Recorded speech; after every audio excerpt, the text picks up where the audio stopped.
그래서 1장 2절에서 3절 말씀 찾으신 줄 알고 제가 여러분 앞에 읽어드릴 때에 같이 따라오시기 바랍니다.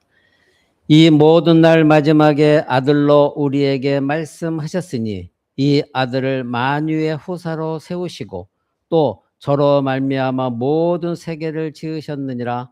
이는 하나님의 영광의 광채시요 그 본체의 형상이시라. 그의 능력의 말씀으로 만물을 붙드시며 죄를 정결하게 하시는 일을 하시고 높은 곳에 계신 위엄의 우편에 앉으셨느니라. 아멘. 이제 우리가 계속해서 예수 중심적인 신앙 이것을 알아보는데 오늘은 26번째 시간으로 신성을 드러내신 그리스도의 사역. 즉 이 땅에 인간의 몸을 입고 오신 예수 그리스도가 하나님이신데 그 하나님이 이 땅에서 인간의 몸을 입고 행하신 사역, 이것에 대해서 함께 알아보고자 합니다.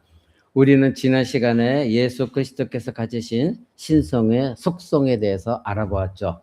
그래서 우리는 이 땅에 육신을 입고 사신 그리스도께서 사람으로서 할 수 없는 다양한 여러 가지 사역, 그것들을 보이신 것을 성경 기록을 통해서 우리는 보게 되어지는데 많이 있지만 우리는 6가지 정도를 가지고 오늘 함께 나눠보고자 합니다. 그런데 이 말씀 드릴 때 그냥 그렇구나 하고 성경적인 지식으로만 듣지 말고 그때 당시에 유대인들이 예수님이 그런 일을 행하셨을 때 내가 그 자리에 지금 있다 이렇게 생각하고 그 당시 속에서 들어가서 예수님이 내가 보는 앞에서 이런 일들을 행하셨네, 이것들을 여러분들이 생각하면서 말씀을 들으면 여러분들이 더 실감이 되어질 것입니다. 자, 그러면 그 6가지 중에 첫 번째로 이 땅에 육신을 입고 계신 그리스도께서 오늘 히브리서 1장 2절의 말씀대로 모든 만물을 창조하셨을 뿐만 아니라 모든 만물을 지금도 보존하신다는 것이죠.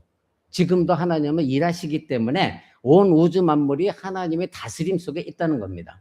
그래서 오늘 1장 2절에 보면 그로 말미암아 세계를 지으셨다 말하고 이어서 뭐라고 말합니까? 그의 능력의 말씀으로 만물을 붙드셨다.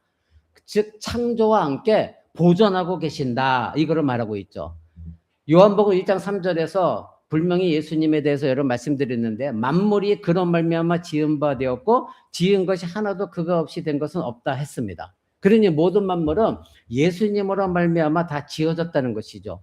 그래서 골로새서 1장에서도 바울은 만물이 그에게 창조되되 하늘과 땅에서 보이는 것들, 보이지 않는 것들, 혹은 왕권이나 주권이나 통치자들이나 권세자들이나 만물이 다 그로 말미암고 그를 위하여 창조되었다, 분명히 이렇게 말하고 있습니다. 그러니 어느 것 하나도 하나님의 손을 거치지 않은 것은 아무것도 없다는 것이죠.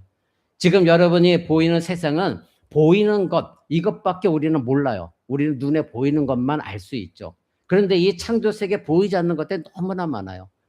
우리는 지금 육안으로 하늘밖에 안 보이지만 망원경으로 보면 이 우주를 우리가 있는 이 은하계를 뛰어넘은 또 다른 은하계가 몇천 개가 있다는 거예요. 근데 이게 은하계가, 우리가 속한 은하계가 이쪽 끝에서 저쪽 끝까지 갈 때 빛의 광속도로 가도 몇천 년이 걸린다는 거예요. 그런 은하계 속에 우리가 있는데 그런 것이 수천 개가 있다는 거예요.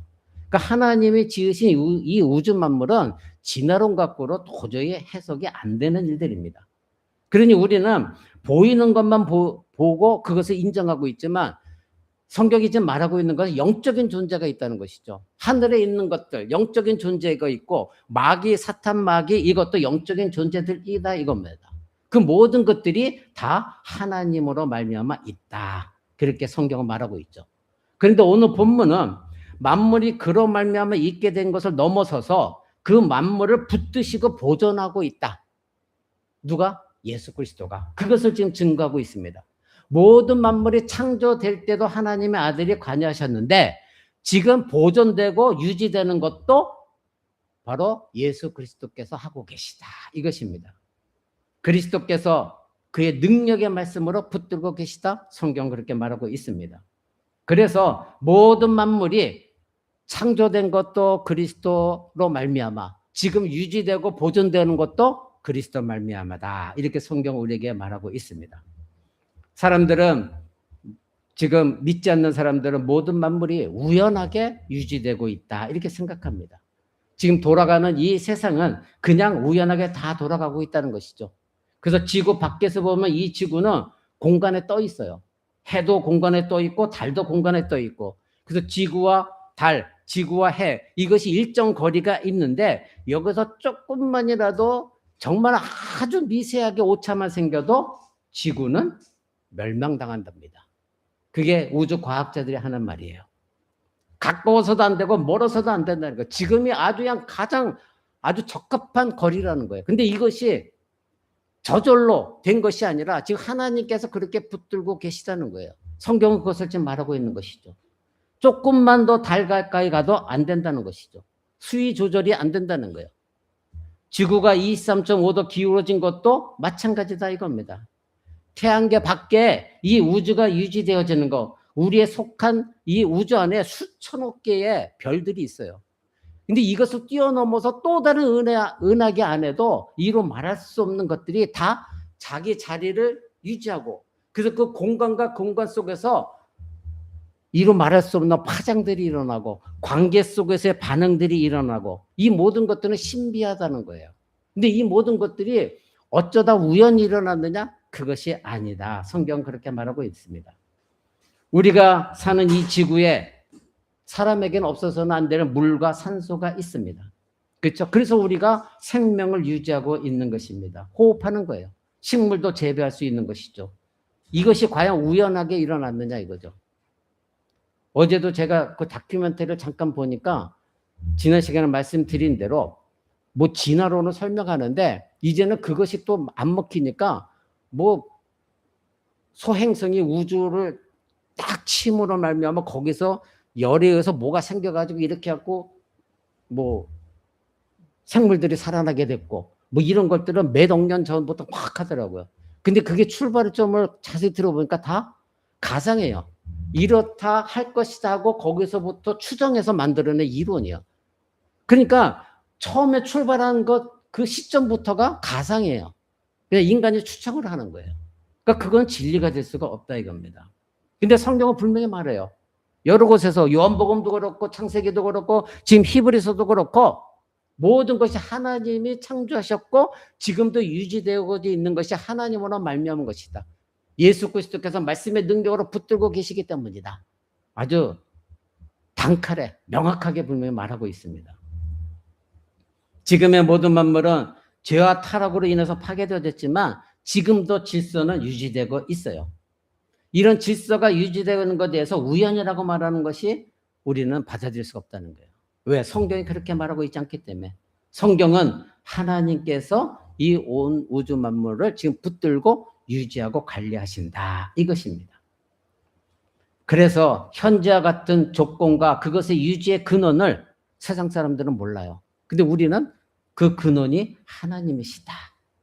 이것을 우리는 알기 때문에 온 우주 만물이 지금 돌아가는 것도, 그래서 우주 과학자들도 기독교인이 바라보는 우주 과학의 원리와 불신자들이 바라보는 우주 과학의 원리는 너무나도 차이가 난다는 거예요. 그래서 하나님을 믿는 사람들이 바라보면서 만들어낸 이론은 거기에 오차가 없대요. 그것을 어떻게 반박할 수가 없대요. 왜? 모든 것이 성경의 진리에서 나오는 거기 때문에. 그런데 불신자들이 만들어낸 건 다 가상에서 출발하기 때문에, 그렇다면 이럴 때는 어떤 때 그런 말을 못 한대요. 거기에 대해서는 다른 이론을 내세울 수가 없다는 거예요. 근데 성경은 명확하니까 자, 성경이 이렇게 나왔다. 다 성경에 가지고 말하니까 할 말이 없는 거예요. 사랑하는 성도 여러분, 만일 하나님께서 만물을 붙드시는 것을 멈춘다면 어떤 일이 일어날까요? 당연히 온 우주 만물은 파괴됩니다. 그리고 성경은 마지막 최후의 심판 때에 하나님께서 이 모든 우주 만물의 공간들을 소멸하시고 다시 새롭게 하신다 분명히 말하고 있습니다. 지금 같은 질서는 깨어질 것입니다. 거대한 우주의 존재와 함께 질서를 유지하는 것은 그리스도께서 지금 그의 능력의 말씀으로 붙들고 있기 때문에 가능한 거예요. 근데 마지막 예수님 오실 때 모든 것을 다 심판하실 때는 다 깨어진다 이겁니다. 예수님은 요한복음 5장에서 내 아버지께서 이제까지 일하시니 나도 일한다 이렇게 말씀하십니다. 자, 하나님 아버지께서 행하신 그것을 나도 행한다 하시면서 아버지가 일하시기 때문에 나도 일한다. 예수님이 이렇게 말씀하신 건 무엇입니까? 하나님 아버지와 나는 동일한 신성을 갖고 있다. 같은 하나님이다. 삼위일체 하나님이다. 이 말씀이시거든요. 그러니까 그런 신성의 속에서 창조와 함께 온 우주 만물을 지금 예수 그리스도께서 다스리고 계시다는 그 말씀이다. 이겁니다. 사랑하는 성도 여러분, 이 말을 할 때에 당시 듣고 있는 유대인들은 이 말씀을 너무 쉽게 알아들었어요. 그 말뜻이 무엇인가를. 왜냐하면 당시 유대 사회는 아버지가 하는 것을 자식이 그대로 이어받았거든요. 그래서 아버지가 농사꾼이면 그 아들도 농사를 지어요. 그 아버지가 목수이면 아들도 다른 직업을 택할 수가 없어요. 목수예요. 그래서 예수님도 사람들이 예수님을 막 비아냥거릴 때 뭐라 하세요? 목수의 아들이. 그래서 예수님도 공생애를 시작하기 전에는 목수의 일을 하셨잖아요. 그러니까 아버지가 하는 일을 그 아들이 그대로 하는 거예요. 그래서 누구의 아들, 목수의 아들, 뭐 미장이의 아들, 뭐 이렇게 아들 이것이 똑같은 관점으로 아버지와 아들을 같이 동시했거든요. 그러니까 지금 유대인들이 예수님께서 아버지가 하시는 것을 나도 한다. 아버지가 일하시기 때문에 나도 일한다. 이거를 유대인들의 그 관습 속에서는 이해가 쉬웠어요. 우리는 잘 이해하지 못할 수도 있겠으나 아버지가 지금 일하시기 때문에 나도 일한다는 것은 그때 당시 유대인의 관습 속에서는 그 하나님 아버지와 아들의 관계 속에서 말하는구나. 이걸 알았기 때문에 유대인들이 예수님을 핍박한 것이 네가 왜 신성을 모독하냐 이거였죠. 네가 목수의 아들인데 너의 아버지는 육체적인 아버지는 목수였는데 근데 예수님은 그것이 아니다는 거죠. 이 세상의 모든 역사를 보존하는 것을 과학적으로는 조금이나마 설명할 수 있겠지만 너무나 한계가 있어요. 한계에 부딪히죠. 그러나 성경은 분명히 말합니다. 하나님이 창조하셨다. 그리고 하나님이 지금도 붙드시고 계시다. 바로 인성을 입으신 하나님이신 그리스도가 능력의 말씀으로 붙들고 계시기 때문에 지금 온 우주 만물들이 유지되어지고 있는 것이다. 그러나 예수님이 다시 오시는 날은 마지막 때 다 무너진다. 이것입니다. 두 번째로 그리스도께서 하나님의 신성을 드러낸 사역은 예수님이 행하신 많은 이적 속에서 우리는 볼 수가 있죠. 바로 죽은 자도 살리셨고 오병이의 기적 여러분 다 알고 계십니다. 예전에 다 말씀드렸죠. 그런데 여러분 이적은 사단도 모방하잖아요. 몇 주 전에 말씀드렸잖아요. 모세가 출애굽시키고자 바로 왕에서 하나님 명령에 따라서 뱀도 만들고 그다음 피도 나일강을 쳐서 피도 다 마술사도 했잖아요. 그러니까 이런 것을 봤을 때에 유사한 기적들을 사단들도 행해요. 근데 마지막까지는 몇 가지나 할 수 있어도 지속적으로 할 수는 없다고 말씀드렸잖아요. 그런데 이와 같이 사단과 마귀도 사람의 마음을 유혹하고 사로잡기 위해서는 몇 가지의 이적을 행한다는 걸 여러분들이 아셔야 돼요. 근데 믿음이 약한 사람들은 또는 가짜 신자들은 무언가 누군가 반짝거리는 무엇을 했다면 거기에 초점 맞춰서 거기에 빠져들어가서 그 사람을 하나님으로 신봉하거든요. 그러나 예수 그리스도께서 이 땅에 행하신 이러한 이적들은 거짓된 자들과 완전히 달라요. 여러분 요즘도 계속해서 뭐 누구를 고쳤네 하잖아요. 근데 한 가지 보면 알아요. 정말로 예수님이 성경에 나와서 병자를 고칠 때 보세요. 즉각적으로 그 일이 일어났어요. 즉각적으로.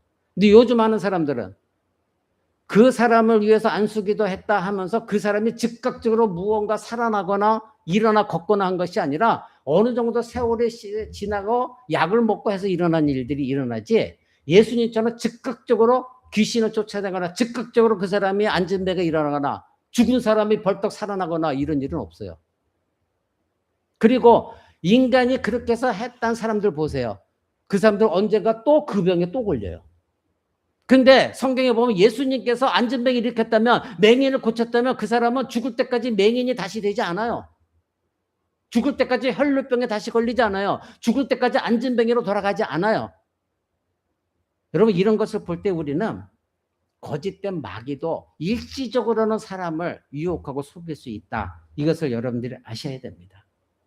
그것이 바로 예수 그리스도가 메시아다라는 것. 그래서 이러한 것을 마태복음이 간추려서 이렇게 말합니다. 예수님께서 온 갈릴리에 두루 다니사 그들의 회당에서 가르치시며 천국 복음을 전파하시며 백성 중에 모든 병과 모든 악한 것을 고치시니 그의 소문이 온 수리아에 퍼져 사람들이 모든 앓는 자, 각종 병에 걸려서 고통하는 자, 귀신 들린 자, 간질하는 자, 중풍병자들을 데려오시니 그들을 고치시더라. 성경에 보면 이 모든 사람들 즉각적으로 다 고치셨어요. 그리고 다시 자기가 앓던 그 병으로 돌아가지 않았어요. 죽을 때까지. 누가복음 6장에서 온 무리가 예수님을 말하면서 많은 사람들이 예수님을 만지려고 애를 썼어요. 그리고 예수님 만나고자 애를 썼죠. 왜냐하면 예수님에게서 이런 능력이 나온다는 것을 알았기 때문에 예수님을 만나면 내 병이 고쳐질 수 있다. 소문이 퍼졌기 때문에 예수님을 만나서 수많은 사람들이 예수님의 옷자락이라도 만지려고 했었죠. 그런데 누가복음 6장에 예수님께서 배를 타고 갈릴리에 가실 때에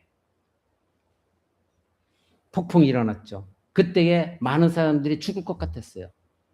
그래서 예수님 주무시지 좀 말고 우리가 지금 죽겠어요. 그때 예수님 무엇을 그렇게 두려워하느냐. 그러면서 풍랑아 잔잔하라 말씀하셨을 때 그대로 모든 풍랑이 장장했습니다. 그때 많은 사람들이 제자들을 포함해서 예수님을 그 이적을 행하신 것을 보고 말하기를 그가 누구이기에 바람과 물을 명하여 순종하게 하는가. 이렇게 고백합니다. 자기들이 예수님 앞에서 직접 봤거든요. 배가 뒤집어질 정도로 폭풍이 몰아쳤을 때에 예수님의 한마디에 그 폭풍이 잠잠한 것을 보고 제자들이 그런 거예요. 그가 누구이기에 도대체 바람과 물을 명하여 이와 같이 순종하게 하는가? 놀랬던 것입니다.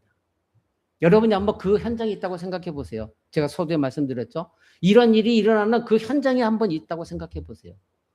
여러분도 이런 고백을 할 수밖에 없을 것입니다. 이건 인간이 할 수 있는 것이 되지 못해요. 하나님만이 할 수 있는 것이죠. 그러니까 자연을 통제할 수 있는 분은 누구예요? 하나님밖에 없는 거예요. 또 누가복음 8장에 보면 이런 일들이 많이 나오거든. 6장, 8장 이렇게 보면 귀신을 쫓아내죠. 아주 강력한 귀신이에요. 그래서 그 귀신 들린 사람을 쇠사슬로 다 묶어놔도 이 사람이 어떻게 힘이 센지 그 쇠사슬을 다 끊어냈다는 거예요. 그런데 예수님이 그 귀신을 말씀으로 귀신아 떠나갈지어다 하니까 그 자리에서 귀신이 떠났어요. 많은 사람들이 그거 보고 깜짝 놀랐어요. 이 사람을 누가 통제할 사람이 없었는데 예수님께서 그 귀신에 명했던 귀신이 떠나가 버린 사건. 또 다른 사건이 있죠. 12년 동안에 혈루병을 앓았던 이 여인. 그때 당시에 이 혈루병이라는 건 피가 그치지 않는 거예요. 계속해서 피가 흘러나와요. 그래서 그때 당시에 부정한 사람이기 때문에 사람들이 모이는 곳엔 갈 수가 없어요. 그렇게 되면 사람들이 돌로 쳐 죽여요. 너 부정한 사람이기 때문에. 그래서 이 여인은 자기 병을 낫도록 누구를 찾아갈 수도 없는 아주 비참한 여인이었어요. 그래서 마지막으로 예수님이라는 사람이 많은 사람들의 병을 고쳐줬다고 하니까 내가 어차피 죽을 건데 내가 돌에 맞아서 죽든 어떻게 죽든 간에 내가 예수님을 만나봐야 되겠다. 이런 마음을 가지고 그 군중 속에 들어갑니다. 그때에 예수님을 옷자락으로 만져보고 싶어서 옷자락을 만졌어요. 그때 예수님은 알았던 거야. 아, 내 능력이 지금 나가서 누군가를 치료했구나. 그래서 예수님이 누가 나를 만졌느냐? 그랬더니 제자들이 둘러싸이는 제자들이 아유 예수님 지금 사람들이 이렇게 밀려오니까 이리 밀리고 저리 밀리고 하니까 그래서 예수님이 누가 만진 것처럼 생각하는 거지 뭐 다른 거 아니에요. 그랬더니 아니다. 내 능력이 나갔다. 그때 혈루병을 앓은 여인이 그 자리에 있었습니다. 그 예수님 옷자락이라도 만지고 싶었던 그 혈루병 걸린 여인은 그 자리에서 치유를 받았습니다. 그래서 예수님이 그 믿음을 칭찬해 주셨죠. 자기의 병을 고치려고 그 예수님 옷자락으로 만지려고 했던 그 믿음에 대해서 예수님이 칭찬해 주셨어요. 이와 같이 못 고칠 병이 없는 이런 사건들이 성경에 계속해서 기록됩니다. 또 죽은 아이로의 딸도 살리셨죠. 모든 것을 예수님이 다 하셨습니다. 그러니 아까 말한 대로 그가 누구에게 이런 일을 행할 수 있는가? 우리가 눈에 보이고 대화하고 만지는 이 예수님이 과연 누구이기에 이런 일들을 행하는가? 여러분도 이 질문을 해보셔야 돼요. 인간이 할 수 없는 일입니다. 예수님께서 부활승천하신 뒤에 베드로와 요한의 기적 일으켰죠. 오늘 주일학교 자녀들에게도 예를 들었는데 예수님 부활승천하시고 사도들에게 그 능력을 주셨죠. 그때에 베드로와 요한이 성전에 예루살렘 성전에 올라갔는데 나을 때부터 앉은뱅이 한 번도 걸어본 적이 없는 앉은뱅이가 일을 못하니까 구걸하고 있었어요. 그때 베드로와 요한이 보고 불쌍해서 그에게 다가가서 말합니다. 내가 너에게 줄 돈은 없다. 즉 은과 금은 없다. 그러나 내게 있는 것 준다. 그게 뭐다? 나사렛 예수 이름으로 명하노니 일어나 걸어라. 근데 그 자리에서 앉은뱅이가 일어나 걸었어요. 자, 그러면 이것도 베드로와 요한이 한 일이잖아요. 근데 여기서 중요한 것은 사람이 한 것이 아니라 베드로와 요한은 누구의 이름으로 명했다고요? 나사렛 예수 이름으로. 그러니 능력이 어디 있는 거야? 베드로와 요한에게 있는 것이 아니라 나사렛 예수 이름에 능력이 있었던 것이죠. 사랑하는 성도 여러분, 이것은 인간이 할 수 없는 거예요. 세 번째로 예수 그리스도는 이 땅에 사시는 동안에 하나님이시라는 것을 증명하는 사역, 그것은 죄를 용서해 주시는 사역입니다. 지난주에도 말씀드렸듯이 사람이 죄를 용서해 주시는 분은 하나님밖에 없어요. 근데 예수님께서는 이 땅에 계실 때 죄를 용서해 주시는 그 하나님만 가지신 권세, 그것이 자기 자신에게도 있다는 것을 여러 번 말씀하셨죠. 마태복음 9장에서 사람들이 침상에 누운 중풍병자를 데리고 왔습니다. 그때 예수님께서 그 사람을 향하여 소자야 안심하라. 네가 죄사함을 받았느니라. 이렇게 말했죠. 그때 서기관들이 속으로 말합니다. 이 사람이 신성을 모독하고 있네. 왜냐하면 하나님만이 죄를 용서할 수 있는데 모습이 인간이니까 인간이 자기가 죄를 용서한다고 하니까 이게 자기가 하나님이라고 하니까 이건 신성 모독 아닌가 이렇게 생각했던 것이죠. 그들이 가진 생각은 무엇입니까? 죄를 용서해 주는 것은 사람이 아니라 오직 누구만 한다? 하나님만 하실 수 있다. 그러니 그때 당시에 서기관들의 생각은 맞는 얘기죠. 성경적으로. 그러나 그들이 바로 자기들 앞에서 그 일을 행하신 예수 그리스도가 하나님이시라는 것, 메시아라는 것, 그것은 그들은 알지 못했던 거예요. 그러니까 그런 생각을 가졌던 거예요. 그래서 예수님은 그들의 생각을 아시고 말씀하셨죠. 인자가 세상에서 죄를 사하는 권능이 있는 줄을 너희로 알게 하려 하였다. 즉 이 중풍병자를 일으킨 것이 인자가 내가 바로 하늘로부터 내가 바로 권능 이것을 갖고 있는 세상의 죄를 짓는 자를 용서하는 권능을 갖고 있는 것을 너에게 알게 하고자 내가 이 자를 일으켰다. 이렇게 말씀하시죠. 그러면서 그 중풍병자에 명령하십니다. 일어나 너의 침상을 가지고 집으로 가라. 그랬더니 어떻게 했어요? 그가 그 자리에서 일어나서 자기가 들려왔던 침상을 가지고 집으로 갔습니다. 누가복음 7장에서 예수님은 죄인으로 낙인 찍힌 여인이 바리새인 시몬 집에서 예수님 오셨다는 얘기를 듣고 그 예수님에게 다가가서 이 여자는 창녀였어요. 다가가서 값비싼 향유, 그때 당시에 지금은 뭐 다이아몬드가 더 귀하죠. 근데 그때 당시 향유 이것이 굉장히 값비싼 거 귀한 거였어요. 아마도 자기가 몸을 팔면서 얻은 돈으로 샀던 향유 같아요. 근데 그 향유를 가지고 예수님께 찾아가죠. 그리고 예수님께 그 향유를 부었습니다. 그러니 집안 가득히 그 아주 향기로운 향기가 가득 찼을 거예요. 그때 바리새인이 속으로 이런 생각을 합니다. 성경에 기록하기를 이 사람이 진짜 선지자라고 한다면 저 여자가 어떤 여자인지를 알 것인데 이렇게 말합니다. 그러니까 예수님 발 앞에 와서 그 값비싼 향유를 붓고 있는 이 여자가 창녀라고 한다면 선지자라고 하면 알 거 아니냐. 그렇다면 이 창녀를 만나지 않을 텐데 이 마음을 갖고 있는 거예요.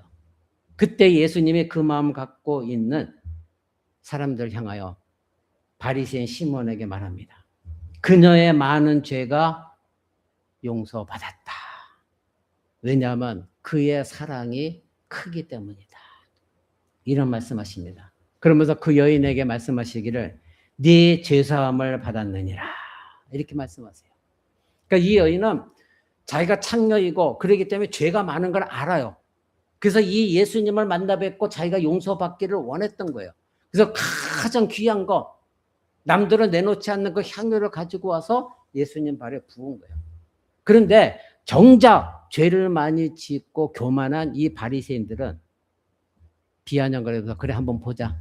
네가 선지자라고? 네가 하나님의 아들이라고? 그렇다면 이 여인이 네 앞에 왔는 이 여인이 창녀라는 걸 네가 알 텐데 그렇다면 이 창녀를 네가 만나서는 안 되는데 그때 예수님은 그들의 마음을 다 아시고 이 여인의 죄가 사함받았는데 바로 하나님을 사랑하는 그 사랑이 크기 때문이다.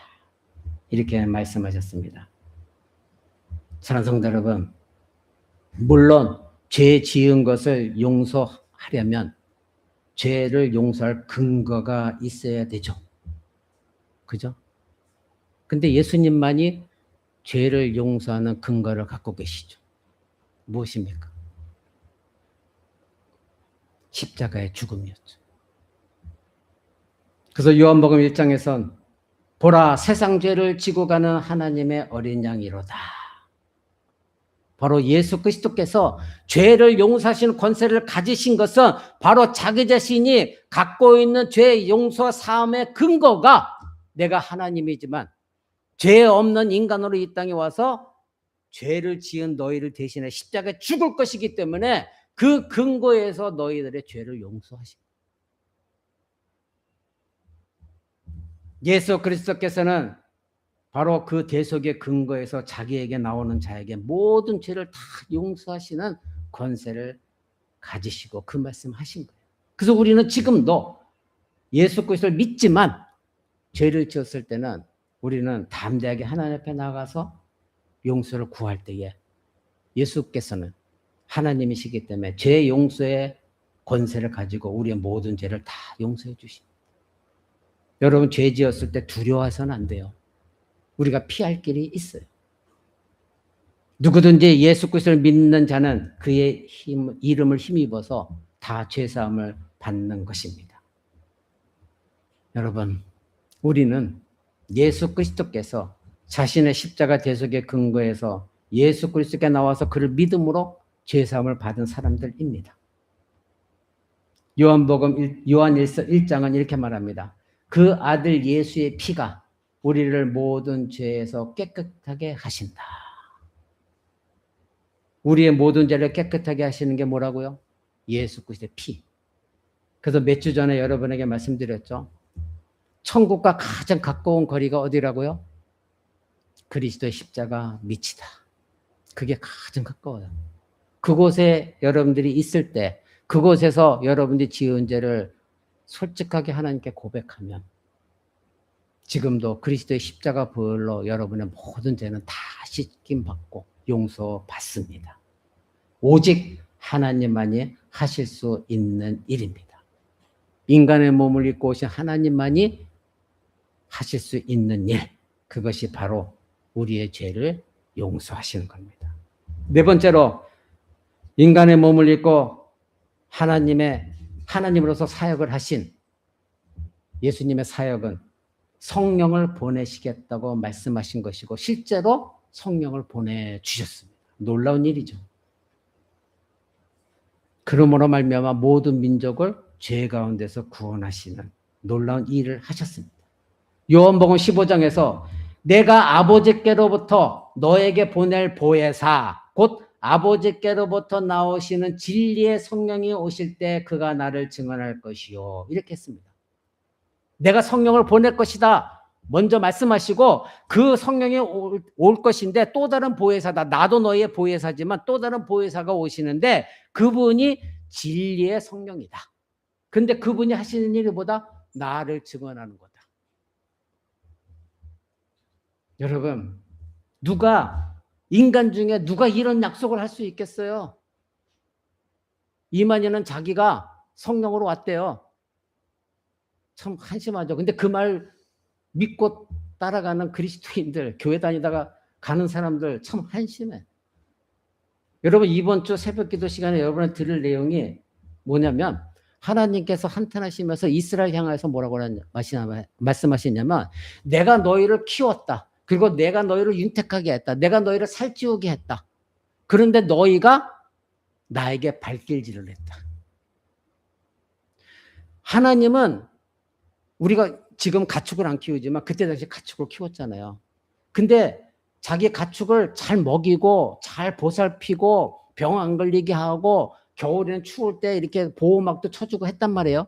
근데 이게 살쪄서 윤택하게 건강해졌더니 주인을 못 알아보고 주인에게 발길질을 한다는 거예요. 하나님이 누구를 말하냐면 이스라엘을 향하여 그 말씀하신 거예요. 그게 뭐예요? 배은망덕하다는 거죠.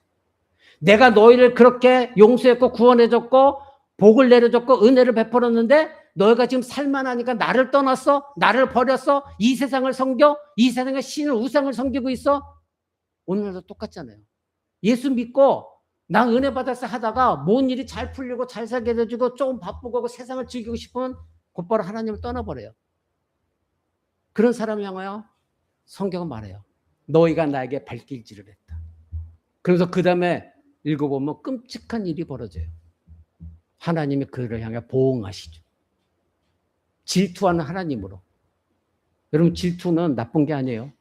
우리 인간이 부패한 본성을 가졌고 타락했기 때문에 이 질투가 나쁜 것으로 여겨지지만 원래 하나님은 질투하는 하나님이라 성경에 많이 나와요. 근데 그 질투는 거룩한 질투예요. 사랑은 하나밖에 없어요. 근데 이 사랑은 나 혼자 소유해야 되는 것이 사랑이에요. 다른 사람과 공유한다면 사랑이 아니죠. 그래서 하나님은 이스라엘 백성을 택하셨어요. 하나님만 섬기고 그래서 하나님만 사랑하도록. 근데 이 이스라엘이 다른 신도 섬겼단 말이에요. 오늘날 오면 그리스도인이 예수 그리스도만 사랑해야 됨에도 불구하고 이 세상의 돈을 사랑하고 명예를 사랑하고 이 세상의 기복적인 것들, 자기의 영광 이런 것들을 사랑했단 말이에요.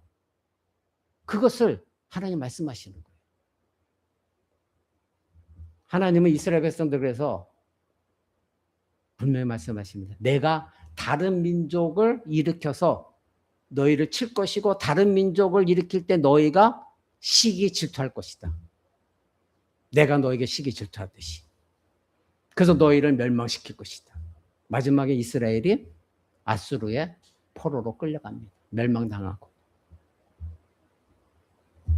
우리는 하나님을 믿는다고 하면서도 오늘날 잘못된 기복신앙과 현대복음주의들이 말하는 예전에 켄터키 치킨에 나오는 그 할아버지. 그 할아버지처럼 날마다 뭔가 베푸시는 하나님으로만 자꾸 얘기를 해갖고 성경에 나오는 진노하는 하나님, 심판하시는 하나님, 저주하시는 하나님, 질투하는 하나님 말을 안 하니까 성도들이 몰라요. 그러니까 그런 말만 좋은 말만 듣다가 뭐가 좀 채워지면 하나님 떠나버리는 거죠. 그러니까 성경은 그렇게 말하고 있지 않거든요. 하나님은 심판하시는 하나님이에요.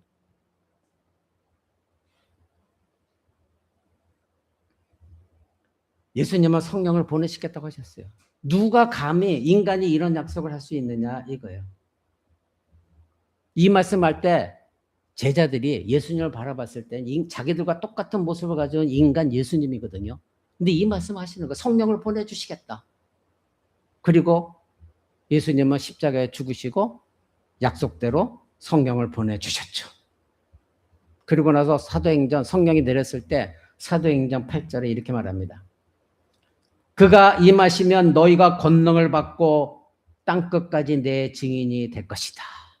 내가 성령을 보낼 거다. 근데 그 성령이 오면 너희가 그 성령을 받아서 권능을 받을 것이다. 땅끝까지 복음을 전할 것이다. 그 뒤에 사도들은 성령을 받았죠.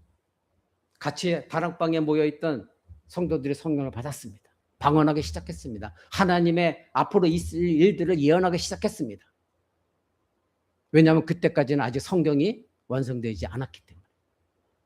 그래서 아까 말씀드린 요한과 베드로가 안진뱅이를 일으킨 것이 그들의 능력이 아니라 바로 성령을 그들이 받았기 때문에, 놀라운 성령의 역사가, 권능이 그들에게 주어졌기 때문에 그런 일들을 일으킨 거예요. 이렇게 하신 분이 누구입니까? 예수 그리스도 아닙니까? 하나님이 아니면 결코 할 수 없는 사역을 예수님이 인간의 몸을 입고 이 땅에 계실 때 행하셨어요.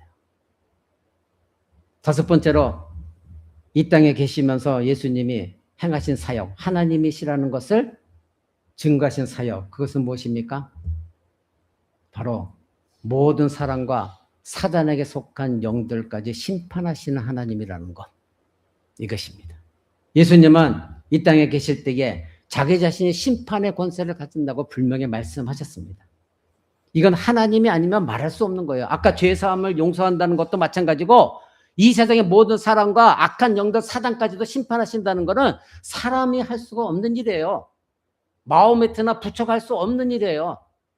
그들은 그저 윤리 도덕적으로 살라 뿐이지 이와 같이 인간이 도저히 생각할 수 없는 이런 말들을 할 수가 없는 거예요. 요한복음 5장에서 예수님 말씀하십니다. 아버지께서 아무도 심판하지 아니하시고 심판을 다 아들에게 맡기셨다. 이렇게 말씀하시면서 이를 놀랍게 여기지 말라. 무덤 속에 있는 자가 다 그의 음성을 들을 때가 오나니 선한 일을 행한 자는 생명의 부활로, 악한 일을 행한 자는 심판의 부활로 나올 것이다. 여러분, 이 말씀 무서운 말씀이거든요. 심판을 다 아들에게 맡기셨어요. 그래서 놀라지 말라고 하세요. 무덤 속에 있는 자가 일어난다. 그때가 온다. 그게 뭐냐면 예수님이 다시 오실 때에 그때까지 죽지 않은 사람들은 예수님을 공중에서 모두가 다 맞이하지만, 죽은 사람들은, 이미 땅에 묻힌 사람들은 그 부활로 하나님 다 일으키신다는 거예요. 그러니까 믿지 않는 사람들 좋아요. 우리도 그럼 부활된다고? 근데 여기서 무서운 말씀을 하세요. 예수를 믿어서 죽은 자는 부활하는데 생명의 부활로 부활된다는 거예요. 근데 예수 믿지 않고 죽은 자들은 어떻게? 심판의 부활로 부활시킨다는 거예요. 그러면 생명의 부활로 부활된 자들은 당연히 하나님의 나라에 들어서 예수 그리스도와 함께 영광의 영화의 몸을 입죠. 근데 심판의 부활은 뭐예요? 내가 부활은 내줬는데 다시 죽지 않는 영원한 심판, 지옥의 심판, 그래서 죽지 아니하는, 꺼지지 않는 영원한 지옥의 불공의 심판을 받는다는 거예요. 끔찍한 말씀하죠. 그러니 모두가 다 예수 그리스도 앞에 심판 때 나온다는 거예요. 그래서 예수님도 말하잖아요. 양과 염소를 내가 구분할 때가 온다. 양은 누구예요? 하나님이 택하셔서 예수 믿는 자. 염소는 누구예요? 안 믿는 자. 또 그동안에 거짓된 신자 생활을 해왔던 자. 하나님을 섬긴다 하다 이단으로 빠진 자. 하나님을 섬긴다고 열심히 뭔가 섬겼지만 자기의 이익에 있다고는 언제든지 돌아서 버린 자. 그들은 염소라는 거예요. 그래서 예수님이 그러잖아요. 주여 주여 하는 자마다 다 천국에 가는 것이 아니라는 거예요. 오늘날 한국교회가 주여 주여 부르짖게 만들고, 그래서 뭔가 열성적으로 나 이 정도 사람이라고 그렇게 나타내 보이도록 자꾸 그걸 조장하는 것이 지금 너무나 큰 문제예요. 그런 사람들 치고 끝까지 그 심령이 정말 하나님을 바라보는 심령이 있느냐 이거예요. 아까 말씀드린 대로 나귀가 자기 주인에게 발길질하는 그런 사람들 얼마나 많아요. 그것이 꼭 발길질해서 그래요? 교회 잘 다니고 난 하나님만 사랑해 하다가 세상의 즐거움은 모든 거 다 끊어버리고 난 그저 그래도 믿어. 그러니까 나는 구원받은 거야. 그러면서 하나님 말씀도 더 이상 들으려고 하지 않고 예배도 안 나오고 은혜도 사모하지 않고, 그런 사람들은 뭐야? 메말라 비틀어진 사람들이에요. 그런 사람들이 교회에 뭐 실증이 있고 말씀이 너무나 지겹고 재미가 없고 교회가 이렇고 저렇고 여러 가지 말하지만 그건 다 변두리 이유고요. 진짜 이유는 뭐예요? 은혜에서 고갈된 사람이에요. 은혜가 완전히 메말라 비틀어져서 지금 저쪽에 영남 지역에 가면 지금 뭐 저수지가 막 다 말라 비틀어져서 농사도 안 되고 땅이 쩍쩍 갈라졌더라고요. 거기서 물고기 사치들만 다 나뒹굴고 있고, 그것이 갈라진 심령이에요. 우리 인간은 하나님의 은혜의 생수로 채워지지 않으면 똑같은 갈라진 심령이 될 수밖에 없어요. 결국 모든 사람들은 악한 영들까지도 사단에 속한 자들 모든까지도 하나님은 심판하십니다. 예수 그리스도를 하나님이 산자 죽은 자의 심판장으로 하나님이 세우셨어요. 그래서 디모데후서 4장에서 이렇게 말합니다. 하나님의 앞과 살아있는 자와 죽은 자를 심판하실 그리스도 예수다. 이게 바로 산자 죽은 자를 심판하시는 하나님이시다 이겁니다. 그래서 요한계시록 20장에 뭐라고 말합니까? 마귀와 그에게 속한 자들이 불과 유황못에 던져져서 세세토록 밤낮 괴로움을 받을 것이다. 요한계시록은 분명히 이렇게 말합니다. 이 심판의 결과는 너무나도 끔찍한 거예요. 끔찍한 거예요. 지금 여러분이 안 당하니까 이게 그런가 보다 하죠. 끔찍한 겁니다. 이 세상에 태어난 모든 존재, 악한 영들까지 다 심판주 예수 그리스도 앞에서 심판을 당합니다. 마지막 6번째로 하나님이신 예수 그리스도가 인간의 몸을 입고 이 땅에 행하신 것은 심판주로서 행하셨지만 그 심판 가운데서도 하나님이 택하신 자, 자기를 믿는 자를 구원하시는 구원주로서 예수님이 사역을 행하셨다는 겁니다. 여러분, 누가 누구를 구원합니까? 사람이 사람을 구원할 수 있습니까? 불가능합니다. 예수 그리스도는 바로 우리와 같은 모습으로 이 땅에 사셨습니다. 그를 대항하는 자들 앞에서 하나님의 큰 능력을 나타내시고 또 죽은 자도 살리셨지만 마침내 십자가에 아무 반항도 하지 아니하시고 끌려가셨습니다. 그러나 그는 그 어떤 인간도 하지 못한 일들을 다 행하셨어요. 사단의 권세에서 우리를 구원하시고자 그렇게 십자가에 묵묵히 끌려가셨습니다. 예수님은 이 땅에 태어나실 때부터 성경 기록합니다. 그분을 예수로 하라. 그 이름은 자기 백성을 그들의 죄에서 구원할 자다. 이렇게 성경은 말하죠. 요한복음 3장도 그를 믿는 자마다 멸망치 않고 영생을 얻게 한다. 그것이 바로 예수님이에요. 구원자예요. 하나님이 그 아들을 세상에 보내신 것은 그로 말미암아 세상에 구원을 얻게 하려 합니다. 성경 계속해서 말합니다. 그 예수님도 자신이 말하기를 요한복음 10장에 내가 문이다. 내가 문이니 나로 말미암아 들어가면 구원을 얻을 것이다. 구원의 문이라는 거예요. 누구든지 천국에 가려면 문을 통과해야 되는데 그 문 자체가 누구다? 나라는 거예요. 나를 통하지 않으면, 나를 믿지 않으면 갈 수가 없다는 것이죠. 그래서 사도 바울이 말한 거예요. 누구든지 주의 이름을 부르는 자는 구원을 얻으리라. 사랑하는 성도 여러분, 그분이 바로 죄가 없으심에도 불구하고 우리를 위해 십자가에 죽으셨어요. 그리고 우리에게 자기 자신이 갖고 있는 하나님의 의를 전가시켜 주셨습니다. 사람들은 구원과 구원자 하면 이 땅에서 내가 살아갈 때 어려움을 도와주는 자, 환경에서 나를 건져주는 자, 뭐 고통 속에서 질병 속에서 나를 도와주는 자, 이 정도로 생각을 합니다. 그러나 이건 다 헛된 거예요. 질병이 고쳐지면 또 질병이 있습니다. 그러니 그 모든 것도 일시적인 것들이에요. 예수님 당시도 보면 로마 압제에서 구원해 줄 자를 기다렸어요. 그래서 예수님을 핍박했거든요. 왜? 예수님을 보니까 목수의 아들이, 아까 말씀드린 목수의 아들이에요. 아버지가 요셉의 목수였으니까 목수의 아들이래. 근데 이 사람이 메시아라고 생각할 수가 없는 거예요. 군사력이 있기를 하나, 힘이 있기를 하나, 정치력이 있기를 하나, 돈이 있기를 하나. 어떻게 로마 압제에서 우리를 해방시켜 준다는 거야? 이 생각만 했던 것이죠.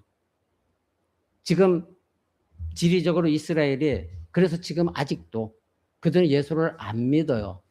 그리고 아직도 메시아를 기다리고 있어요. 그게 유대교예요. 근데 지금 대한민국에 있는 극우파 기독교인들이 이스라엘 기도 들고 나왔고 이스라엘을 사랑하자마 하죠. 정신 나간 사람들이에요.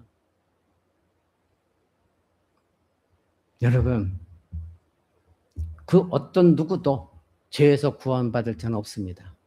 구세주는 예수 그리스도밖에 없는 것입니다. 죄로 말미암은 저주가 여러분들은 무엇인지 압니까? 이 세상들은 몰라요. 저주를 알지 못해요. 그것은 바로 하나님과의 관계가 단절된 것. 그것이 저주입니다. 이 땅에서부터 겪는 수많은 비참한 것들, 고통, 다 죄로 말미암은 것이죠. 마침내 그 죄의 삭은 뭐예요? 사망이잖아요. 사망. 죄로 말미암아 얻게 된 저주는 사망이에요. 그래서 성경 말하잖아요. 사람이 한 번 죽는 것은 정해진 것인데 그 후에는 뭐가 있다? 심판이 있다. 저주의 심판이 있어요. 그게 최종적인 죽음이에요. 하나님의 진노를 받는 것이죠. 제가 아까 새벽 기도 시간에 여러분 들을 것에 대해서 말씀드렸잖아요. 이스라엘 백성들은 이 땅에서 결국은 하나님의 심판을 받았고 첫사랑이었어요. 하나님의 첫 번째 사랑. 근데 그 원 가지를 하나님이 잘라버리시고 예수 그리스도를 통한 모든 이방인들이 구원을 얻도록 원래 감람나무의 가지를 자르시고 거기에 우리를 돌 감람나무인 우리를 접붙이셨다. 성경 그렇게 말하잖아요. 그래서 하시는 말씀이 원래 가지도 하나님이 이렇게 잘라버렸으니 너희도 오늘날 하면 이방인으로 믿었던 우리예요. 너희도 조심하라. 교만하지 말아라. 원 가지도 자르신 하나님이 너희도 잘라버리신.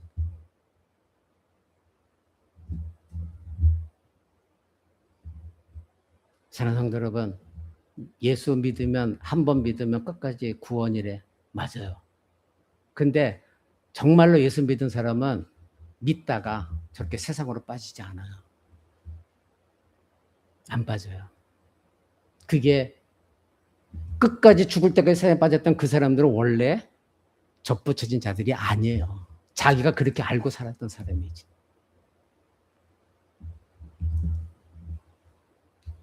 한 걸음 더 나가서 예수님은 우리를 사단의 모든 권세에서 건져내신 분이에요.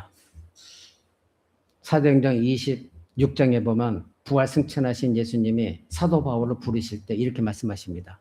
너는 사람들을 어둠에서 빛으로 사단의 권세에서 하나님께로 돌아오게 하는 일을, 즉 복음을 전하라. 어디에서? 어둠에서 빛으로 사단의 권세에서 하나님께로. 그 복음이 전해질 때 누가 하신다? 하나님이 하신다.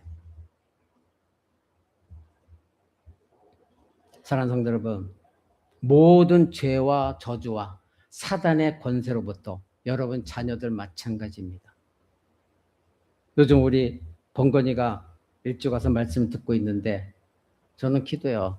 번건이가 제대로 지금 이해하지 못할지만 영적인 존재이기 때문에 하나님의 성령이 어느 때에 들은 말씀들을 다 기억나게 해서 믿도록 하시는 것. 그것이 하나님이 하시는 일이거든요. 그럴 때에 더 이상 사단의 권세의 지배를 받지 않는 번건이 우리 주일학교 자녀들 되기를 저는 원하는 것이죠. 그래서 기도합니다. 바로 모든 죄와 저주와 사단의 권세로부터 구원할 때만 그 구원이라는 말이 진정한 의미가 있어요. 지금 세상에 나가서 나 하나님 믿었어 했다가 하나님을 떠나서 세상에 나가서 사단의 권세의 지배를 받고 영원토록 죽는다면 그 사람은 구원 얻은 사람이 아니다 이것입니다. 사랑하는 성도 여러분, 지금까지 말씀드린 이 모든 일들을 누가 이런 일을 할 수가 있습니까? 죄가 없으신 분, 공의를 따라 모든 것을 만족하시는 것 속에서 구원하실 수 있는 하나님, 오직 하나님만이 하실 수 있습니다. 그분이 인간의 몸을 취하시고 이 세상에 오셔서 우리를 대신해 십자가에 죽으시면서 참된 하나님이신 것을 보여주셨고 또 많은 사역들을 통하여서 내가 하나님의 아들 메시아다 이것을 보여주셨습니다. 그분이 창조주이시고 지금도 온 우주 만물을 붙드시고 유지하시는 분이시고 성령을 보내주신 분이고 우리의 죄를 용서하신 분이시고 사단의 권세에서 우리를 건져주시는 바로 우리 주 예수 그리스도 하나님이십니다. 사랑하는 성도 여러분, 우리가 믿는 예수 그리스도, 우리가 많이 들어서 알고 있는 예수 그리스도, 우리와 같이 이 땅을 걸으시며 행하신 그 예수 그리스도, 그가 분명히 우리와 같은 인성을 가지셨지만 동시에 그 예수 그리스도는 신성을 가진 하나님으로서 이 땅을 살아가셨습니다. 그리고 우리를 위해 구원하시고자 그 모든 일을 행하셨습니다. 비록 육신을 입고 오셨지만 그분이 곧 우리의 하나님이십니다. 그 예수를 믿는 우리는 그래서 얼마나 복된 사람들입니까?